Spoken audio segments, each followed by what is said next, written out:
మల్లన్న తన ఉనికి కాపాడుకోవడం కోసమే కామెంట్స్ చేస్తున్నారని ఏఐసీసీ సభ్యులు వంశీచంద్రరెడ్డి మండిపడ్డారు. తాను మహబూబ్ నగర్ ఎంపీగా పోటీ చేయాలన్నది అధిష్టానం నిర్ణయమే అని చెప్పారు. తన గెలుపు కోసం సీఎం రేవంత్ రెడ్డి ఎంతో శ్రమించారని, బీఆర్ఎస్ బీజేపీ కుమ్మక్కు కావటం వల్లే మహబూబ్ నగర్లో బీజేపీ గెలిచిందన్నారు.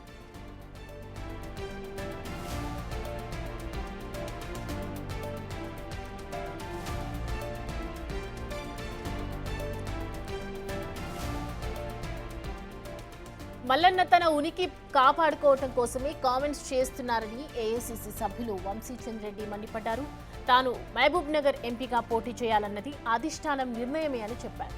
తన గెలుపు కోసం సీఎం రేవంత్ రెడ్డి ఎంతో శ్రమించారని, బీఆర్ఎస్ బీజేపీ కుమ్మక్కు కావటం వల్లే మహబూబ్ నగర్లో బీజేపీ గెలిచిందన్నారు.